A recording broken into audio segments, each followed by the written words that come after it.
This is Lexington Green Television, the show about small business, free enterprise, and independent voting rights. Now, here is your host, Robert Marcoccio.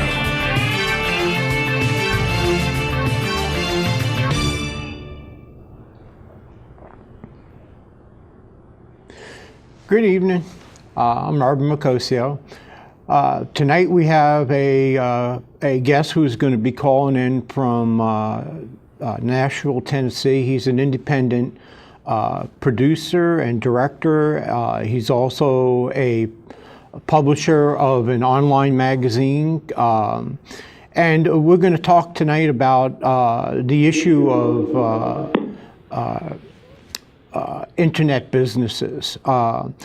Tony Rollo has been around involved with the internet since it came out in the early mid 1990s, and we're going to discuss the different progressions of the internet all the ways up until the modern technology, so that some of the businesses out there that would like to look into expanding their business into the internet, we can explain how some of the things that we're doing with this show will actually help you expand your businesses with the use of television. I guess we would call it intermingling with with a web page and showcasing different businesses. You there tonight, Tony? Yes, I'm here. It's great to talk to you from Nashville this afternoon.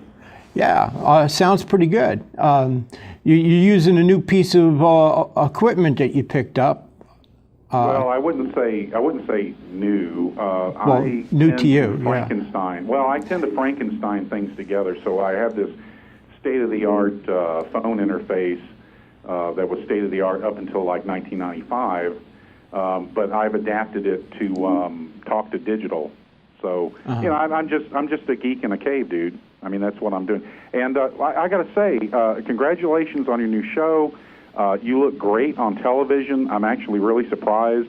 And of course, you know, you have Clifton there. You know, Clifton's waving his hands and pushing buttons, so you know you're in good hands. And then you got the Bushman on the cameras. I mean, you got it rocking, man.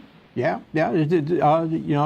White Rose Community TV is actually a state-of-the-art television show. Broadcasting.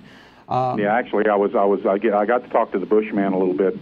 When we connected, and we got like really geeky and everything. And we were conspiring to take over your show and just lock the doors and leave you out. You know.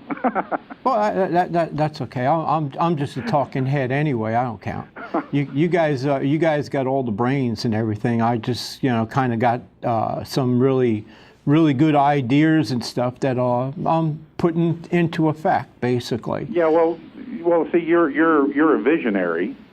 And you have the geeky techno geeks like myself and like Clifton and like the Bushman, and we put it together and everything. But what's amazing is you have to have the visionaries to say, hey, like Gene Roddenberry, back in the original Star Trek, you had communicators, they flip them out and they say, Kirk to Enterprise, beam me up, Scotty. And nowadays, I just reach over and I could be driving down the road. I could be anywhere in the world, and I can, pull it out, flip it open, just like, Captain Kirk, and call anybody anywhere in the world. It's amazing what can happen when people with vision have ideas and come out with things, and then let the geeks then take over. And it may take a few years and some elbow grease in the garage, but look what we got today. Really, I just basically have a talent, I guess, of being able to not understand the technical parts of it, but to sit there and my technical jargon is always doohickey, thingy-majig, and things like that. And you guys actually understand that, believe it or not.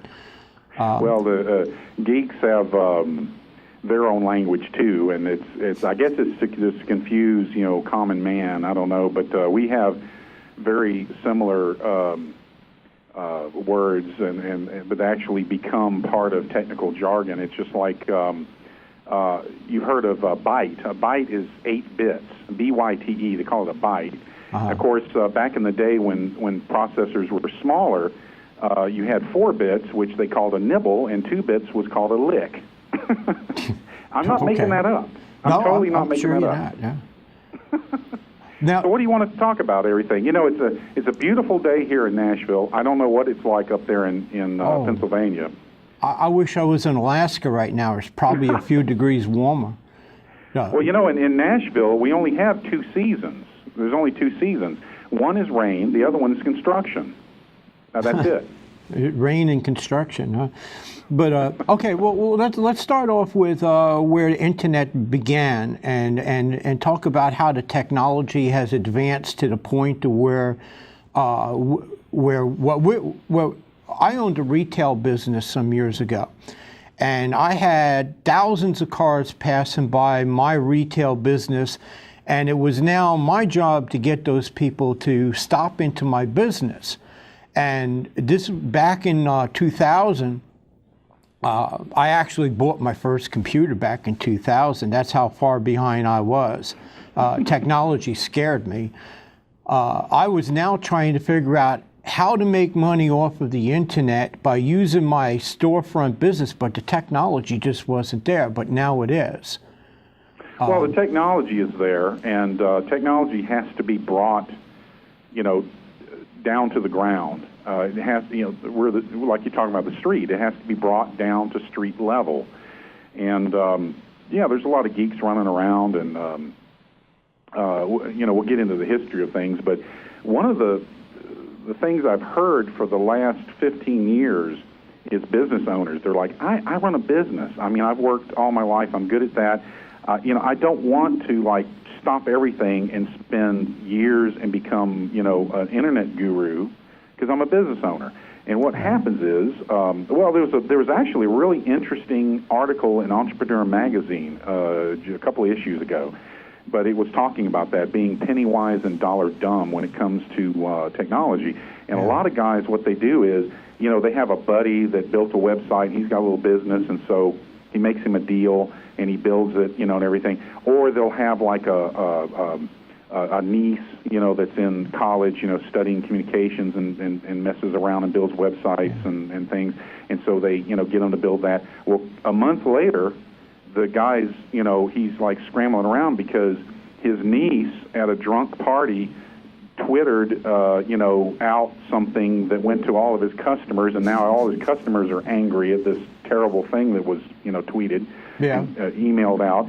Or the buddy, he built the site and it disappeared. Well, it's a couple of months old, or it's a month old, and and they just disappear. And a lot of guys, they find some little geek or something to make. Well, I shouldn't say geek, I should say nerd, because there's a difference between geeks and nerds. Geeks are more fun at parties, and they actually do what they say they're going to do, and they get things done.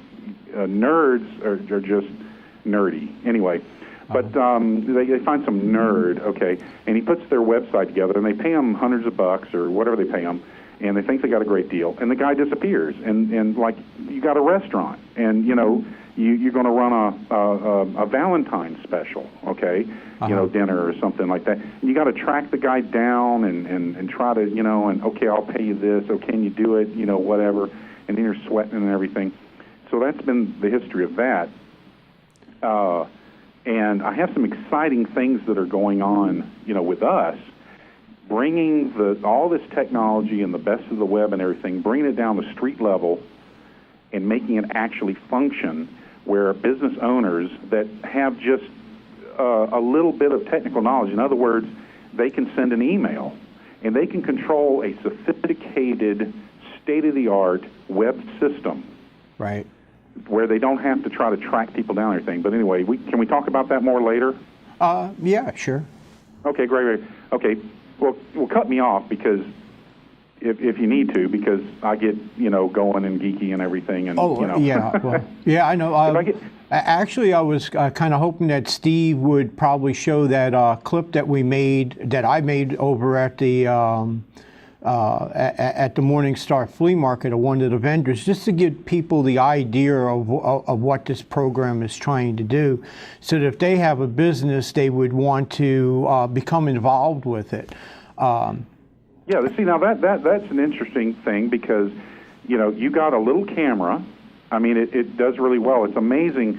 Technology is amazing when it works. I mean, that's what when it works, it's amazing. When it does, But you got a little camera. You can go out. You can film things. You can do things, and get information, everything. And then the professionals, the technical professionals like myself and whoever else, can then take that raw stuff, edit it, and do it, and put it, and what have you. But you want to talk about the beginnings of the internet thing? I'll give you a real quick synopsis. Just to give you some background about myself. I was down in Florida as a major university, and they happened to get picked to be a major experimental computer center, and they had what was called CyberNet. Okay, we're talking pre-internet and everything. Right. But anyway, I was like 13, 14 years old. I had a friend who was a college professor, and his friend one night came over, and he was one of these computer guys.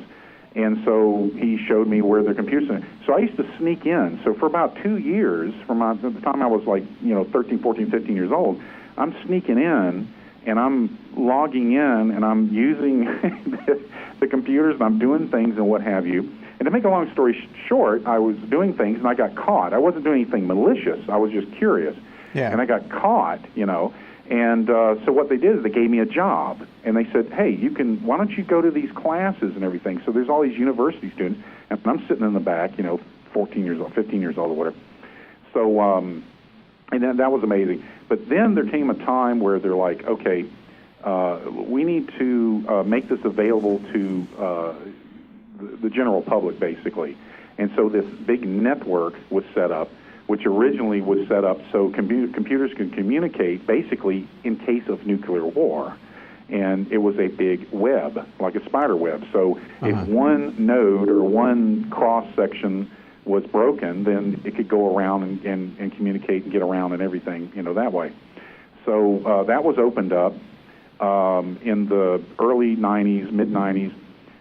They started up with these, you could have a domain name instead of actually numbered address. Everything on the internet has a numbered address. But what they do is they assign a domain name, which is, for example, my website's TonyRollo.com, and that's my main hangout. But it relates to a actual number, so you don't have to think of the numbers. You can remember a name. Right. Okay, so you can get a domain name. So you can get a domain name for your business or what have you, and that goes on there. What happened was in the mid-90s, still the internet was kind of like the Wild West. It was. I mean, it literally was like the Wild West with pioneers and Indians scalping, the pioneers. That's the problem with a pioneer. They're always the ones that get scalped first. And but then toward the end, they're the trespassers in from some perspective, Yeah. Then toward the end, in 2000, everybody's heard of the .com bomb, which what happened is then there was this feeding frenzy. Everybody's just throwing money into it, and they were artificially inflating. They were buying into things that some of these nerds were kind of hyping things up and what have you. And one of them was pets.com and everything, but that's, And, of course, it was based on not solid business, and so it just crashed. And so a lot of people had a bad taste in their mouth up until maybe 2005, 2006, because of the shysters, basically, that were coming in, Even myself, I was approached. The domain pirates and stuff, they had a good name. Yeah, we call them cyber squatters, and I mean, there's all kinds of, wild things.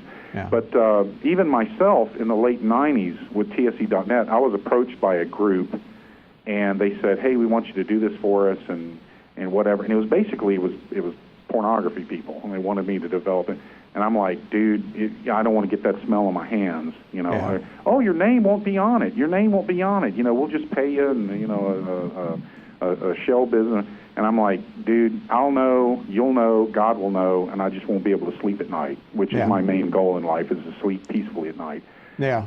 Anyway, so let's fast forward up to kind of to now, and the internet's not this Wild West. It's not experimental anymore. It's a reality. The challenge is to bring the technology to where, you know, everyday people, not just, you know, geeks and nerds and everything can understand, but everyday people can use it and business people can use it. And of course, we've been doing e-commerce for over 10 years, well, you know, quite successfully.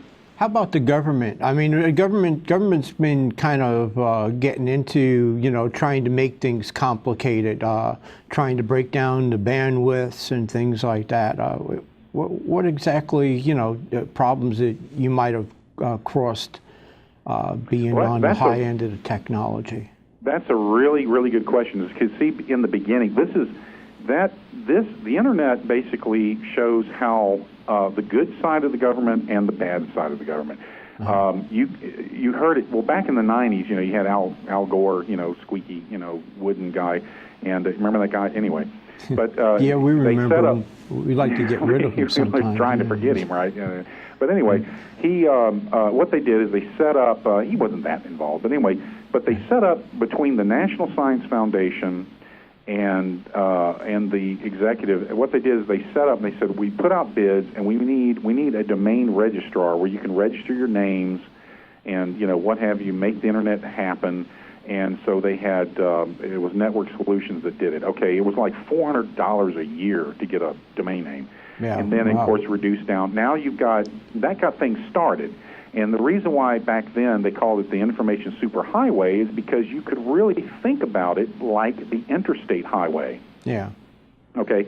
The interstate highway was built, you know, back in the 50s. They were trying to get it started. And the main reason was so if there was, basically, if there was an attack on the United States, they could move military equipment quickly from one place to the other, okay, and the big off-ramps and everything's great. But but also regular people could use it to travel faster, to move goods, and what have you. Then all of a sudden, we had little towns that happened to be, you know, on an off-ramp on an interstate. Suddenly, they got big box stores. They had they could get deliveries, you know, better, cheaper gas. It was easier to move here and there. Well, that's exactly the way the internet works. It really does. And you have off ramps and what have you. So it doesn't matter if you're sitting in, you know, BFE, Pennsylvania, or Nashville, Tennessee, or Miami, or wherever you are. You can access people. You can access customers. You can access products. You can access things. And it's really now mature to the point where it's very much every day, and it's really only starting. It's like it's not in its infancy anymore. Yeah, it's more an adolescent. Well, it's not really in its adolescence. It's actually come out of adolescence, and I would say that the internet is more like, if I can say it this way, a horny college student. Or young adult. That kind of says it too. Okay, that's a lot better. Thank you. Okay, yeah, that's young a lot adult. Better. Yeah. But you know, people think, oh, I've been left behind. No, it's starting now. It's like the Industrial Revolution. We're now like at a point with the internet where it's like it's like 100 years ago, where like the car industry, the motorcycle, everything's very young and it's in its infancy. Yeah. And well, not in infancy, but it's ready to go. It's mature and it's full of vigor and it's out there ready to go. But we have to bring it down to where business people can utilize it in a easy, normal fashion, and it's not just stuck up there with, you know, you have to have some geek, you know, do it for you. Well, in the 1990s, it was sort of they were trying to push it as a new way of doing commerce altogether on its own, and it went for a little while, but then people, like you said, there was always that unreliable, you know, inconsistent group of people that turned it into a scam or didn't go through with their agreements with people, and people lost money and people lost trust in it. What I'm doing, but any technology that comes along, that happens, unfortunately. You get emails that says, I'm the grandson of the Grand Poobah of Nigeria, and I have $50 million. If you'll just let me transfer it, I'll give you 10%. I've gotten those letters. Yeah. Everybody has. Everybody. Yeah. And the tragic thing is that some people actually believe it and lose all of their savings. But that's a whole other subject from some other time. But if you look back at the 1920s, radio was a new thing that only geeks played with in like 1919, 1920. By the time 10 years went by, all of a sudden then radio had matured where everybody's buying radios up like crazy. And then you went into the 1930s, and everybody had a radio. Everybody listened. You could listen to stations all over the place. You had people listening to the Grand Ole Opry on WSM, hundreds of miles away, thousands of miles away, and even like FDR used it for his fireside chats, where he could go over the heads of the press and talk directly to the people. It was a wonderful thing. Well, the internet is just like radio in the around 1930, 1932. If I was to equate the internet activity to radio activity, I would say we're basically like in the early 1930s. And so it's a very exciting time. It's to the point where if you don't have a website, and you don't have to have these huge elaborate websites, you have to have some kind of web presence. It's like a Yellow Page ad on steroids. Well, what we'd like to do now is we'd like to invite some of the listeners out there to call in. Maybe they can ask you a question that's on their mind about how to get their businesses or get a web page or something. Oh, that'd be awesome. Okay. Yeah, that'd be absolutely awesome. That'd be great. In the meantime, that's one of the cool things. And I actually, if I can mention, I kind of used you as a guinea pig. Can we talk about that? Yeah, sure. Okay, well, we of course I released last year. We released my latest feature documentary, Submariners: The Men of the Silent Service. Right. If I can plug that, it's submarinemovie.com. Okay. Oh, absolutely. So Well, I needed to come up with a technology with our other e-commerce and with the individual products that we were doing, a way that we can feed the search engines, we can communicate with people when there's new additions and everything else. And so basically what we did is we did the same thing as like a custom car builder would build a hot rod. Like you go to a custom hot rod builder. I know several of them around Nashville. Right. And you go to them and say, look, I want a really nice hot rod. I want a 4-to-1 Willis coupe. I want a really hot engine in it. I want a great paint job or whatever. What can you do for me? So, but I want to be, individual. I want to be mine, but I want it to, be street legal, and turn heads and all this kind of stuff. So the guy goes, okay. He finds a body and cleans it up and paints it. He goes up to the, the Corvette factory up here in Kentucky. He gets, latest, hot engine, sticks it in there, chrome, this, that, and the other, puts it all together, makes this amazing vehicle, and there you go. You got it. So that's what I want. That's what and when I say I... Well, the people can, if they really want to see what your work is, go to marcocommunications.com and look at my website, and Tony built this website for me. Well, I built the structure for you. Let's be fair. You've done a lot, to make it look great, and that's what we do. That's what we were doing. Yeah.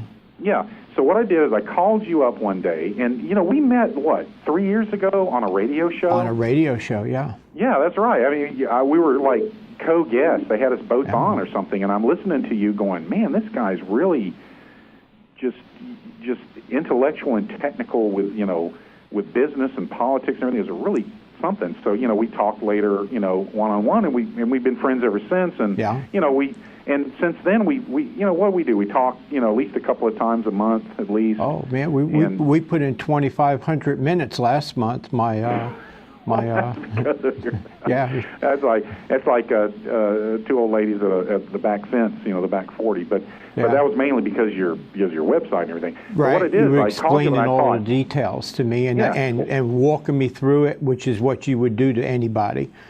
yeah, pretty much. And developing. What I was doing is I used you as a guinea pig because you have the smarts and the things, and ideas and what have you. Yeah. And so we took all these bits and parts and the best of the internet and the way we were doing our sites and spindle mutilate them and set it up to where then you could go and you at any time can actually add content and pages to your website. Right. It updates the main page And make there's it look pictures fancy. and everything. Yeah. It lets your mail list know what's going on. It automatically then feeds the search engine, so they get updated and indexed and everything, and come and hit your site and everything.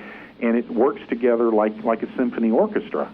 And it's been a real gas to watch you go from I can send emails, and I'm not insulting. You can trust me on that. No. When you were starting to talk to Clifton over here and you started to relay things to me, I just handed Clifton the phone. I said, there's no way it's going to go through my ear and it's not going to come out right. So I'll let you guys talk together. And, no, I understand, but there's a thing that technically has to be done. But what we do is we set up the structure. It's like, building a building for you. It's like you say, I want a building for my business, and I want it to a certain way and this, that, and the other. And you have a construction people that know, how to build a good, sturdy, solid building. And they go, okay, and they build this building that's conducive to your business. Then you go in there and you paint the walls and you do this and do that. And it's very easy.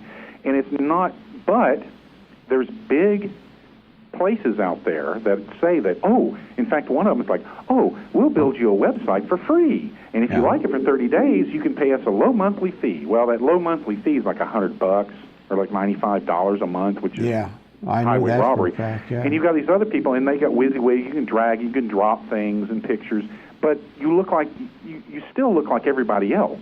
I mean, it's like, it's like going into a fast food restaurant and say that, well, I want a big hamburger with just ketchup, and the next guy says, "Well, I want ketchup and onions." Well, it's still a mass-produced hamburger. What I wanted to do was build a structure that people could individually build themselves and customize and everything, and it's truly custom to themselves and everything, and they don't have to worry about the sophisticated structure underneath. Well, let's ask some of the people out there in the audience, if they're listening, to give some input on that, because like I said, they might ask a question that I wouldn't even think of because they're really interested.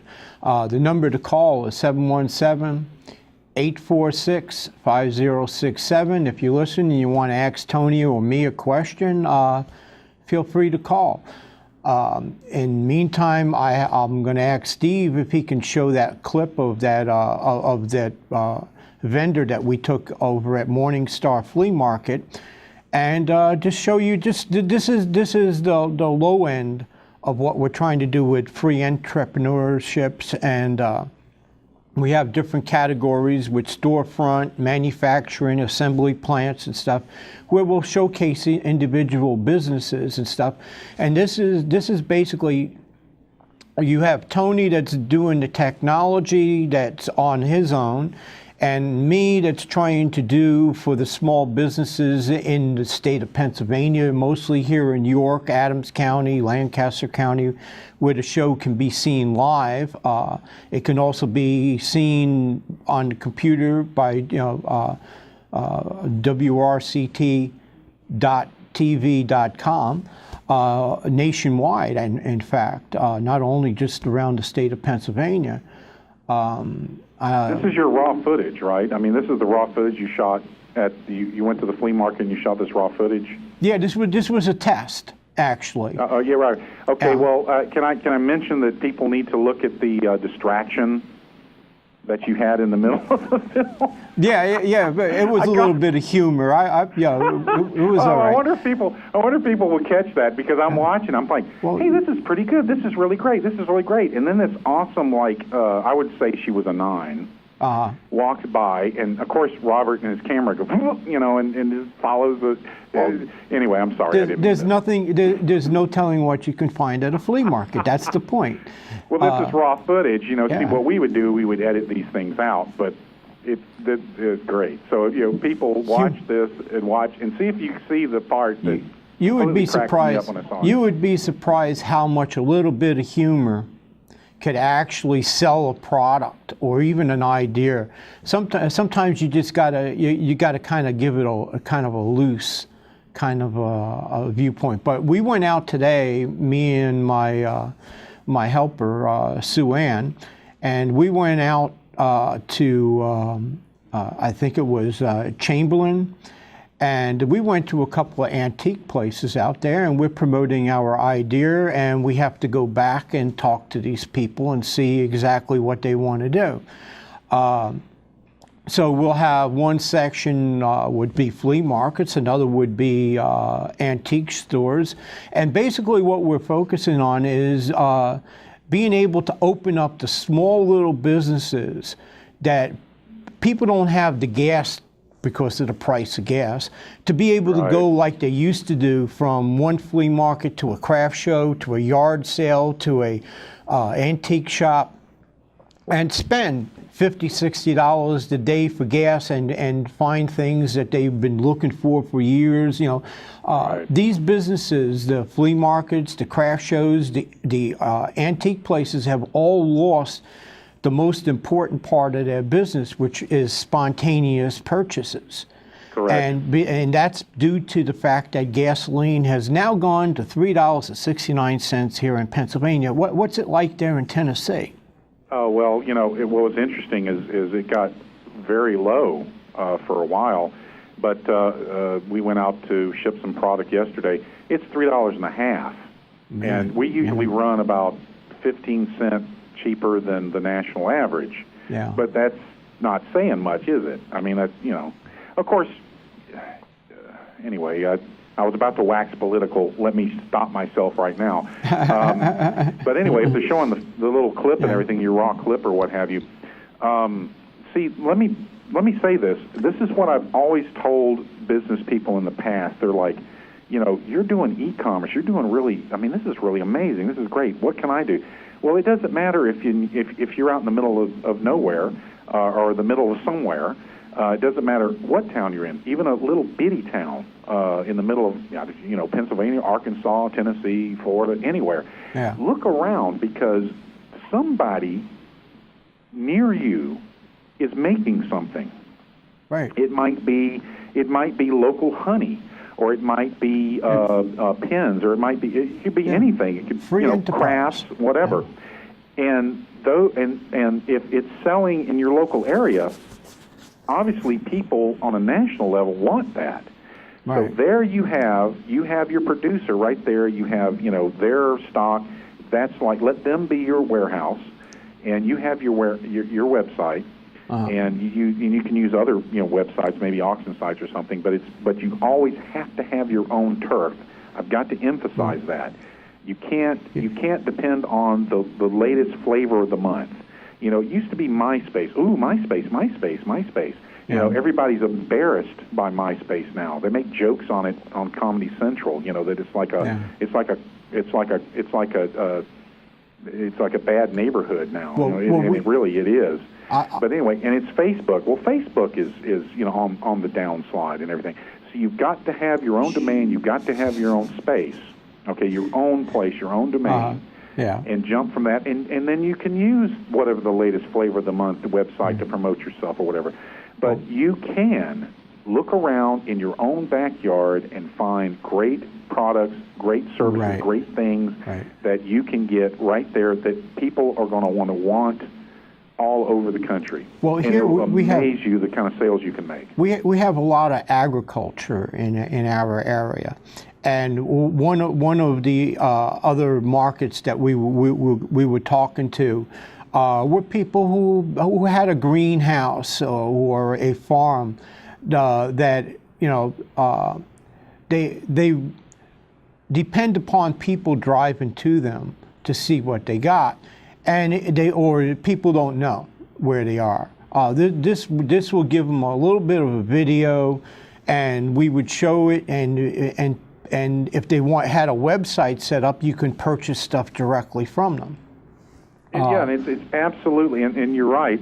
It is, and like the old saying is, location, location, location. Well, it's the same with the internet. Location, location, location. You have to have a good place and everything.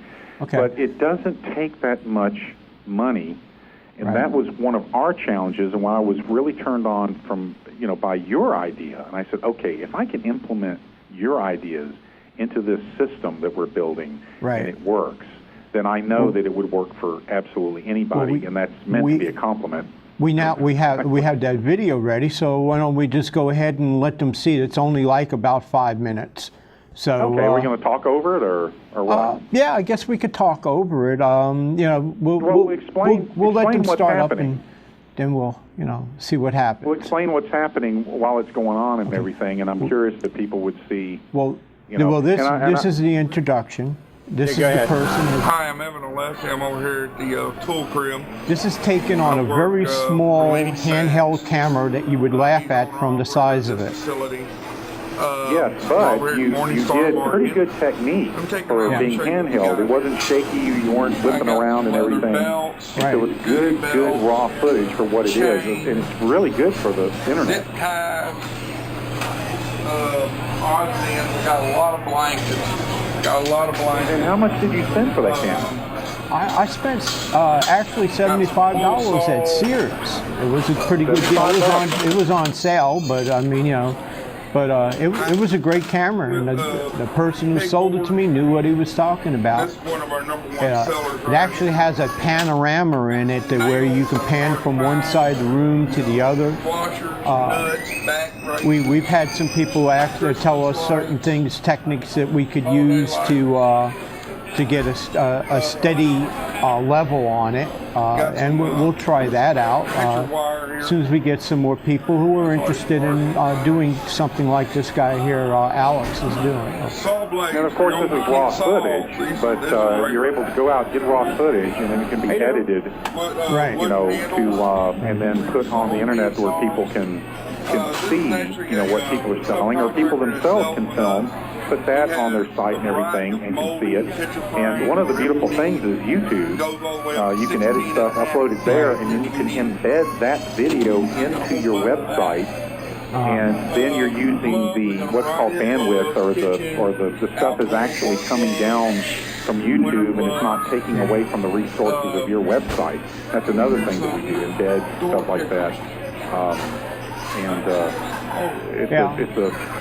It's a really good, doable idea, methodology, and people need to seriously look into the internet as far as promoting themselves or whatever level, but at the same time not get sucked into a lot of these places that claim they're going to build a site for you for free, and then later you can pay a low monthly fee because they really stick it to you. Right. When we went to these antique shops today, I was looking around in a lot of the different stalls and stuff, and you can get ads in some of the antique magazines and stuff, but it doesn't really give an idea of what each and every one of the vendors there, or even here at the flea market, or at a craft show, or we also was talking to some manufacturing companies and stuff that want to do a slight promotion, and they would even have a direct link to whatever website that they have. So if they have a website that is set up to sell merchandise, they're actually expanding their business by just getting a showcase here through us, and having it placed onto our website, and we use the show here to promote it like we're promoting this one.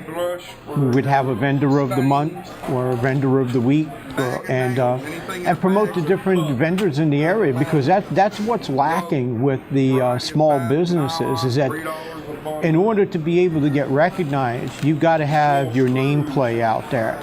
And if you look at when I ran for Congress, when I was trying to get ads holy cow, the price of an ad now in comparison to when I had my demolition business, I used to get for $36, I used to get a ad that was maybe about 36 to 45 words or so that would run on Sunday, Wednesday, and Thursday. And now you can't touch something like that for less than $400. Oh yeah, well you sell by the column inch, for example, in a newspaper. Yeah.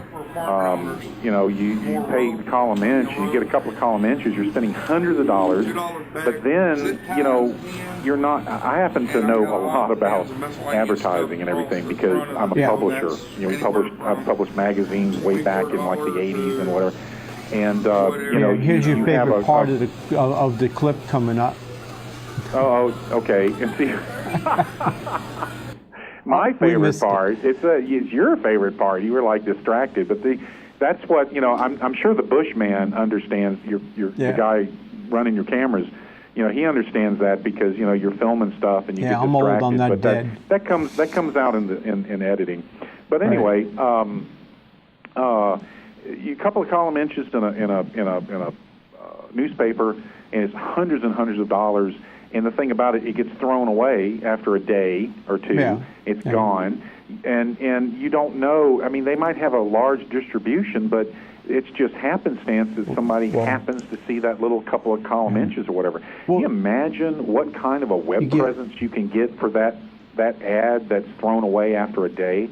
Well, you get swallowed up by the big corporations too, the franchise businesses, the chain stores. I mean, the corporations put the ads out for them, and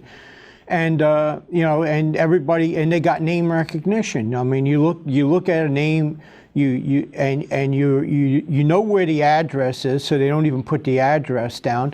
You just basically look at the store name, and wow, they're having a sale on this, and you run over there. Yeah. The small stores, they don't have that. It's not that I don't. I believe in print advertising. I believe in different types of advertising. In fact, for a submarine movie, the Submariner movie. Yeah. Well, newspapers still have their purpose. We're not trying to put the newspapers out of business here. Well, I mean, we're talking about the internet, and I was thinking about that. Yeah. When television came out, they said, well, it's going to be the death of radio. Radio shows and everything.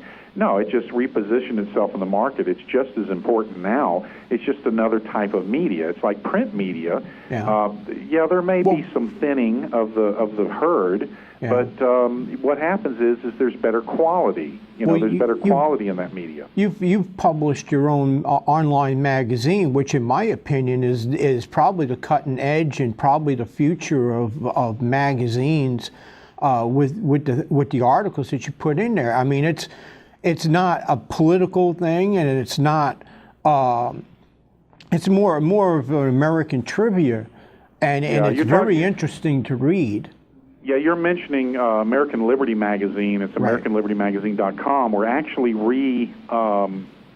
branding that. Of course, it'll stay around. We're rebranding it to AmericanAgeMagazine.com. Right. With radio and everything, because it's interesting. People do judge books by their cover, and just by the name, people were thinking that so we had people coming there thinking it's political. It's political and everything.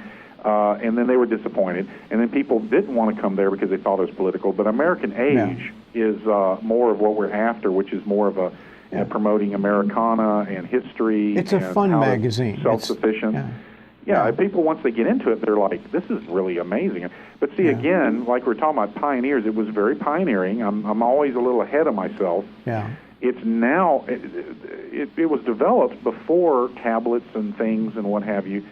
It's now, technology is kind of catching up to what we're doing, and you're going to see a lot of amazing things with that. Yeah. But what I was saying about the Submariner movie, American Submariner magazine got a hold of the movie. They absolutely freaked out over it. We decided to go and did a review. We decided to do some ads. In fact, there's an ad running now in the latest issue of American Submariner. Right. And this is the USSVI, which is the big national. It's been around since the '60s. The submarine community. Yeah. They said that this movie is the best submarine documentary ever made. They're selling it at Pearl Harbor, aren't they? Well, what happened was, this is interesting. So the American submariner got out there. Well, the submarine force up in Connecticut got a hold of it. They have the Nautilus up there in the museum. They got it. They wanted to carry it up there. The U.S. Navy then got it, put it in their library. They freaked out over it. Then all of a sudden we get contacted by Pearl Harbor, and Pearl Harbor's like, we've got to have your movie out here. Yeah. And so it's out there, and so it's taking a life of its own. But we used the internet, we used print media, we used things strategically, which is something that we've got a lot of experience with. We used the technologies strategically to be able to very inexpensively get out there and put it out there and not have to spend, thousands and thousands of dollars, but also not waste effort on things that just don't work. Well, you and your wife got degrees in engineering. What you don't know, she knows.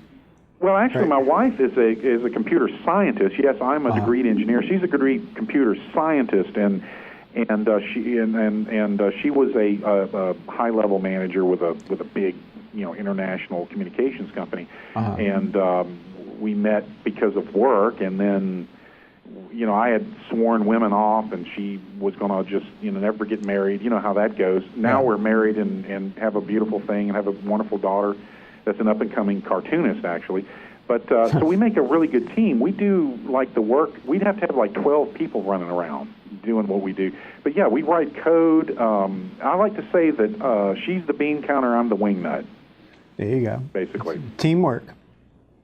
Yeah, and it works. So especially on the internet, if you've got a husband and wife, a mom and pop situation, that's absolutely perfect for the internet. I mean, that is absolutely what the internet's really made for.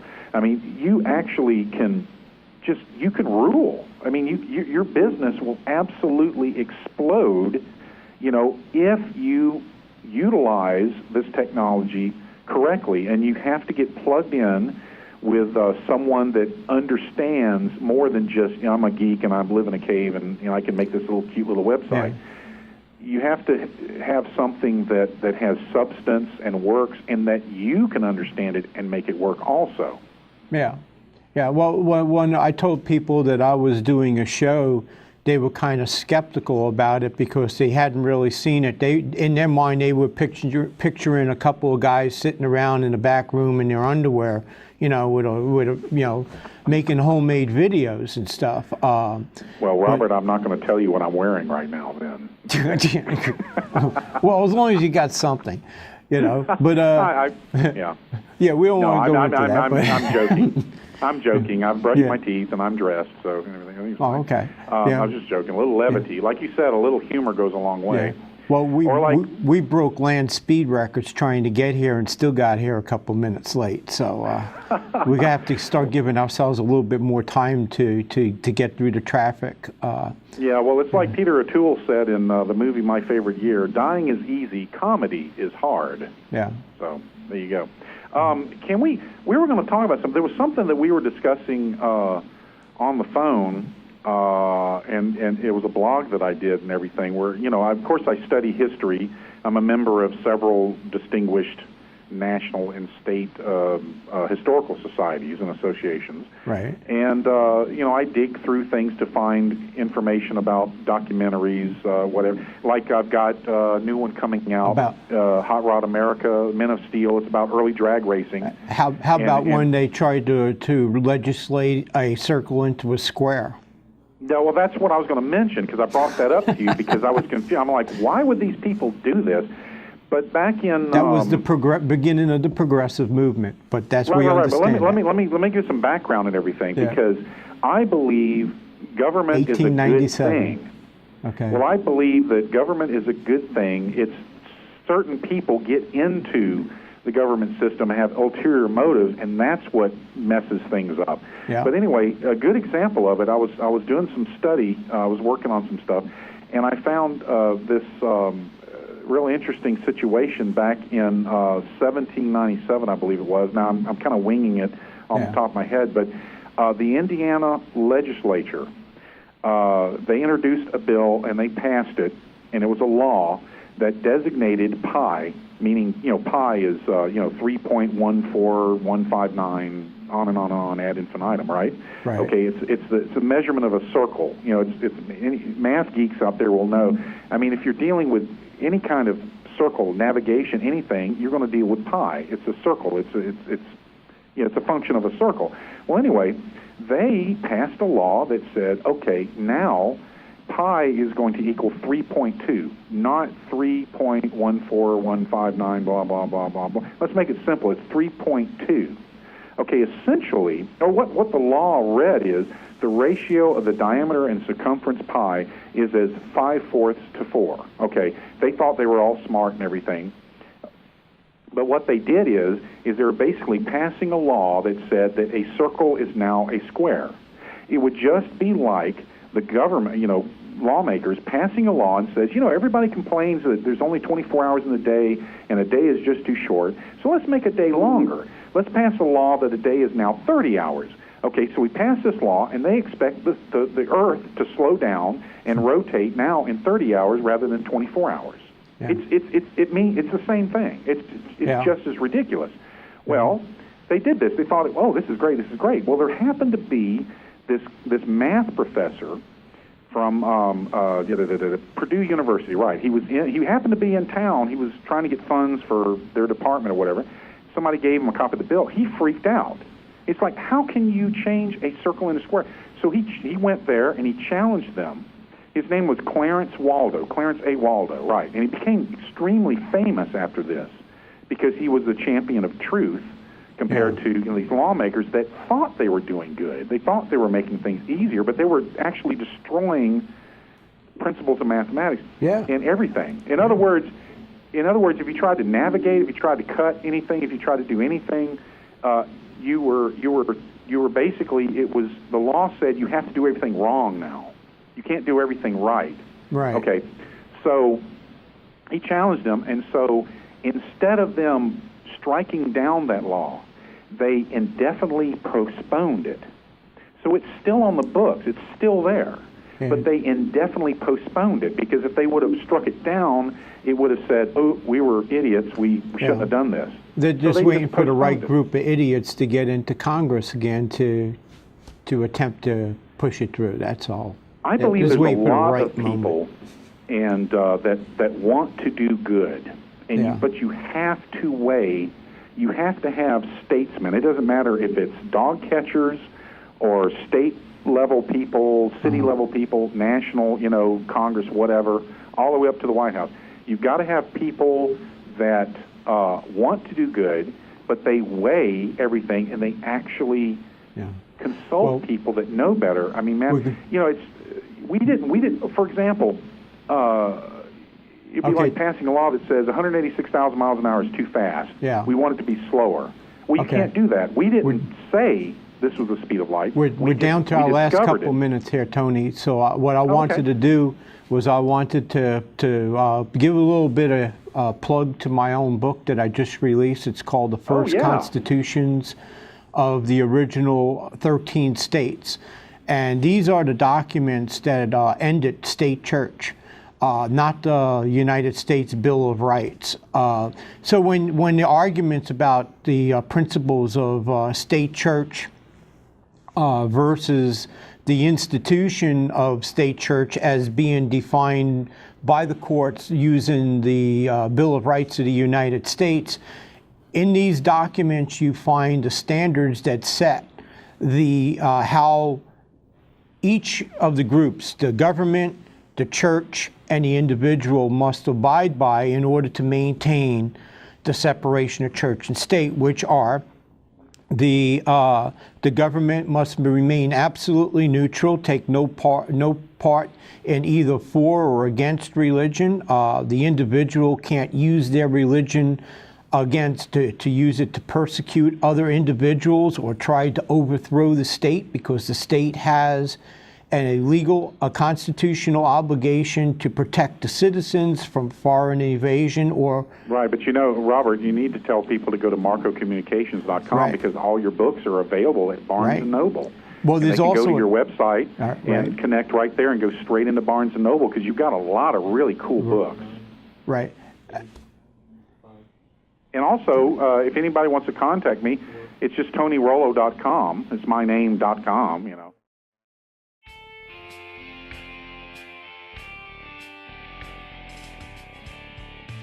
This has been Lexington Green Television with your host, Robert Marcoccio. Be sure to join us on the internet at www.marcocommunications.com. Join us each week at the same time and same place.